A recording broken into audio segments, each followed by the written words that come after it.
He walked into the garage laughing, calling the young black mechanic boy like it was still 1952. But what he didn't know was that the man tightening lug nuts owned the entire dealership his department depended on.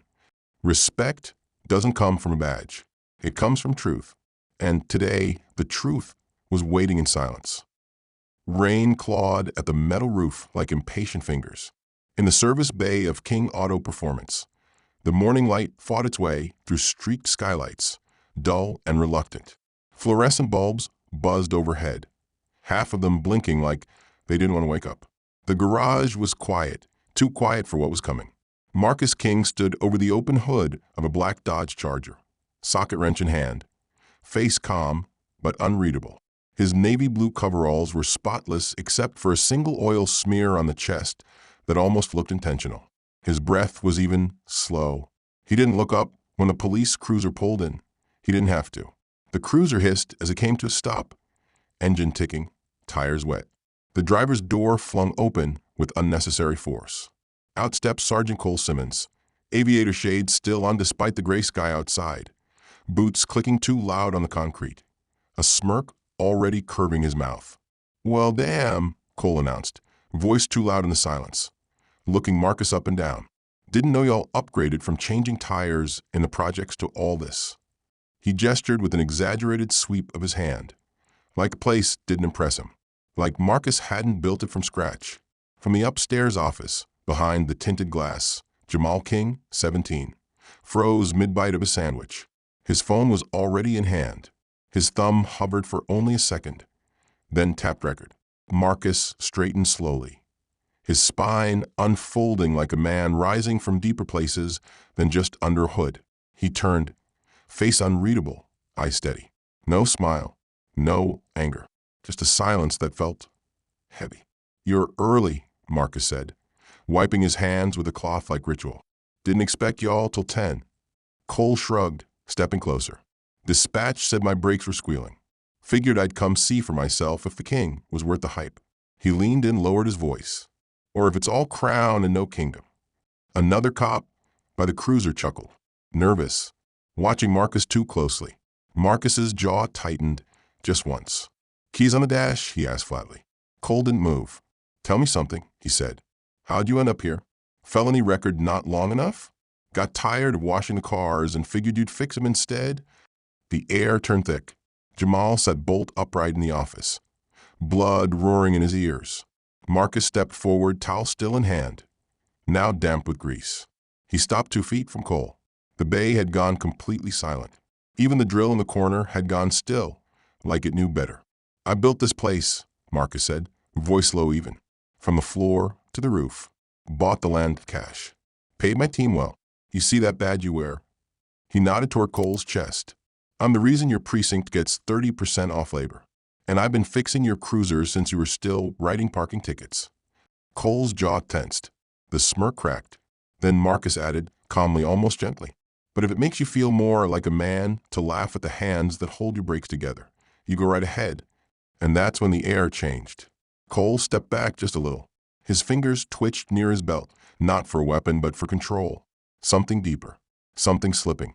And upstairs, Jamal whispered, "Got it." Then he zoomed in.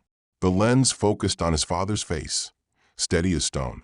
The storm outside began to rattle the walls. Cole's mouth twitched like he had more to say, but couldn't decide whether to spit or swallow it. The silence stretched. Behind him, the second officer, Rodriguez, younger, quieter, shifted awkwardly, glancing between the two men like he was suddenly trapped between tectonic plates. Then Cole laughed. Not loud, just that kind of laugh people do when they're trying to wrestle the moment back under their control. "You got some mouth on you, grease monkey." Marcus didn't blink. "And you've got a cruiser that won't stop in the rain. Which one of us should be worried?" That hit somewhere. Cole's eyes narrowed behind the shades. He hadn't taken them off yet. The flicker of control, the badge-backed arrogance was still there, but it was thinning, like mist burning under heat. He walked to the front of the cruiser, knelt by the front tire, and pressed his hand to the rim like he was trying to prove something. Though what, even he didn't seem sure. "I heard you were fast," he muttered. "Let's see if you're right about the brakes." "I'm always right about the brakes," Marcus said, already moving.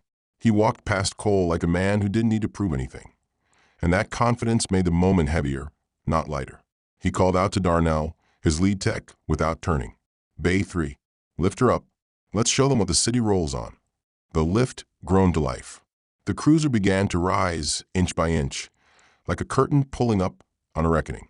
And then the squeal. It wasn't metal. It was plastic. Something foreign jammed into the wheel well, half melted, charred at the edges. Darnell yanked it free, and out came a clump of burned wire and a scrap of twisted foil. He held it up. "The hell is this?" he asked. Marcus's face hardened. Rodriguez stepped closer, peering in. That's not from the brake system." Cole looked pale for a split second, and then Marcus turned to him, voice low, dangerous. "Your cruiser's been tampered with." Jamal upstairs leaned closer to the glass, recording everything. Cole scoffed too quickly. "Bull, you trying to pull some liability scam on me?" "No," Marcus said coldly, "but someone else might be." And in the next second, three things happened at once. The lift shuddered, the burned plastic crackled, and a scent, sharp, chemical, electric, crept out from under the hood. Marcus froze. "Back away." "Now." Cole didn't move. "I said back away." And then from the garage door, behind them, a click, a soft, unnatural click, and someone whispered, "Nobody move." A gun was raised. Jace didn't move, didn't blink. The air around him felt like cement, dense, unmoving, pressing against his ribs. Officer Bell still stood with that grin smeared across his face, wide and easy, like nothing about this moment was unusual. He checking his clown's ID or waiting on his autograph? Bell laughed, nudging the younger officer beside him. Jace opened his mouth, but the words caught in his throat, not because he didn't have any, but because he had too many. Too many times he kept his tone down, softened his voice, smiled with his hands out of his pockets. For what? So he could be called boy in front of his own staff? The silence was thunderous. The hum of a fluorescent light overhead buzzed like a warning. The clipboard in the young officer's hands trembled ever so slightly. "I asked you a question," Jay said finally. "Calm. Hello. Are you detaining me? Or are you just here to humiliate me in front of my employees?"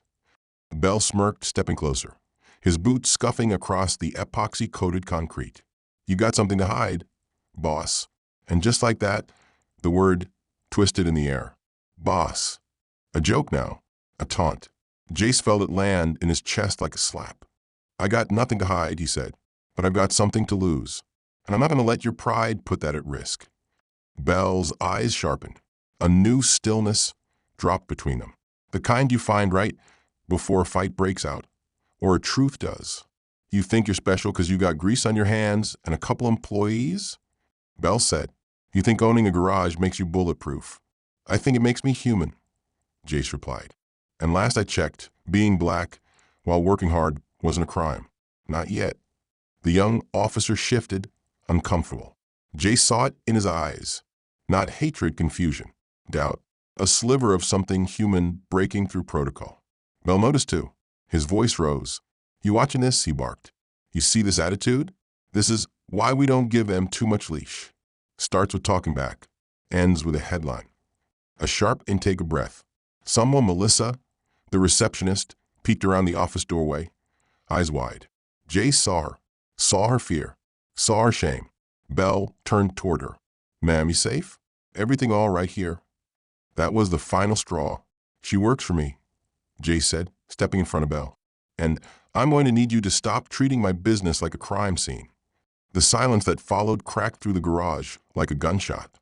Bell's smile faltered, just slightly, but enough. "You sure about that?" he said, almost too softly. "Because I got a call. Said there was suspicious activity in a stolen vehicle. Said someone was impersonating the owner." Jay stared. Then he laughed. One bitter, broken sound. "Let me guess. The vehicle was a matte black Range Rover. License plate ends in 7 to 4G. Bell's face shifted. "Because that's my car," Jay said. "Registered in my name. Insurance in my name. I parked it in Bay for this morning." Bell said nothing. "Which means," Jace continued, voice icy now, "someone called you hoping you'd show up and put me in cuffs before I had a chance to open my mouth. The young officer cleared his throat. Sir, if we could just verify. You want my ID? Jace pulled it from his wallet, held it out. Here, take it. Cross-reference it with the vehicle registration inside the glove box. I have nothing to hide. Bell took the card slowly, but something in his posture had changed. Less cocky, less sure. He didn't like where this was going. Didn't like being outplayed. I'm not done yet, Jace added. While you're at it, check the service contract. The city's contract. For all your cruisers. A breath. A pause. See whose name is at the top of the invoice. Bell didn't move. The young officer did. And the sound of him walking to the car was the loudest thing in the world.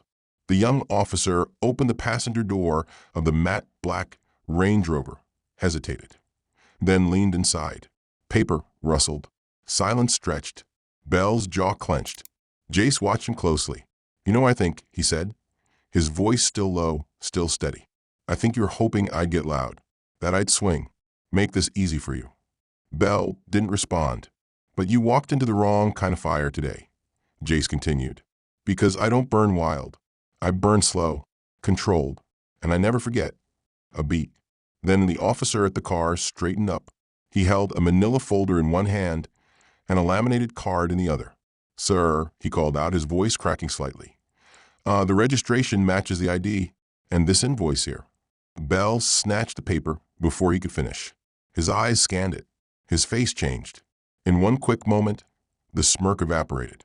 The silence that followed wasn't awkward. It was deadly, like the air had been sucked out of the garage. Jace stepped closer, close enough to see the sweat forming at Bell's temple. You still think I'm impersonating someone? He asked. Bell said nothing. No clever comment? No joke? Bell folded the paper too neatly, too slowly. Just doing my job, he muttered. No, Jace said. You were doing something else. But now you're realizing the cost. The garage had gone still. Melissa hadn't moved. Neither had Deshawn, the young mechanic by Bay 3, who'd been gripping a wrench this whole time like it was the only thing anchoring him to the floor. He thought this was just another story you could control, Jace said. Another black man who couldn't prove he belonged. He took a breath, not to calm himself, but to steady the storm that had been building inside him since the moment Bell walked in. But now you're standing in a building I own, he said quietly, holding paperwork with my name on every line. And you got two choices. You walk out and pretend this never happened, or you stay. And you learn what accountability feels like. Bell's face turned red, not from shame. Jace knew that look. From panic. From the slow, creeping realization that his grip on the narrative was slipping through his fingers. You threatening me? He finally snapped. Jace didn't flinch. No, he said. Threats are what you do. I deal in facts. In contracts. In camera footage. Bell's eyes darted upward. Yeah, Jace added. We installed new ones last month. Hires. Full audio. Want a copy of the tape? Bell looked like he wanted to say something, but he didn't. The younger officer took a step back, like he didn't want to be anywhere near what was about to happen next. You don't get to laugh at me in my house, Jace said. You don't get to play the bully and walk away clean. Another beat. Then Bell's radio crackled. A female dispatcher's voice. Unit 41, respond. Possible 10 to 54 on Mulberry and 3rd. Suspect still on scene. Bell stared at the radio like he couldn't quite hear it. Go, Jay said, before this becomes something worse for you than a bad report. Bell hesitated, then turned on his heel. No apology, no glance back. Just the sound of boots on concrete, too loud in a room filled with rage. When the garage door finally rolled shut behind the cruiser, the silence left behind was almost holy. But Jace didn't breathe. Not yet. Because sometimes the quiet is just the eye of the storm, and something worse is waiting to knock twice. The door clicked shut, and it was like the entire garage exhaled. Deshawn finally let go of the wrench. It hit the floor with a hollow metallic clang that echoed too long. Melissa stepped forward slowly, like the moment still hadn't caught up to her. Jace, she said, her voice barely above a whisper. You okay? He nodded once, but his jaw was tight, his shoulders still stiff. Yeah, he said. I'm good. Then paused. No, I'm not, but I will be. She reached for his arm. That could have gone so differently. I know. Why didn't you say who you were the second he walked in. His eyes didn't meet hers, because I wanted to see how far he'd go before the truth stopped him. And that truth had come like a blade in silk. Quiet, clean, irreversible. Jace turned to Deshawn. "You good?" The young man nodded, but his eyes were wide. "I've seen stuff before," he said, "but that was different."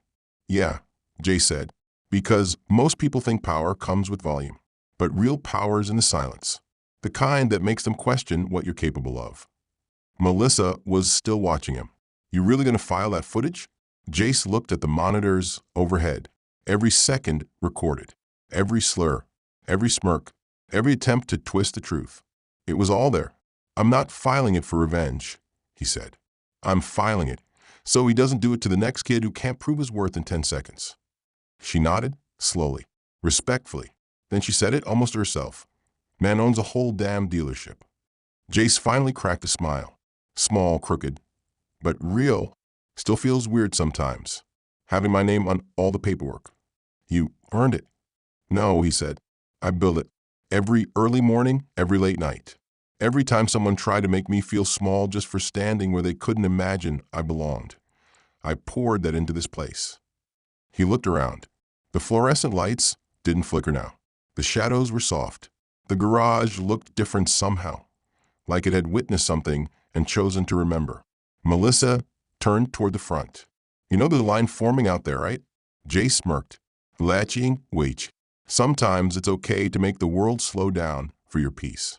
He wiped his hands on a towel, but his palms were still shaking slightly. Not from fear, from release, from the weight he'd carried too long and finally laid down without begging anyone's permission.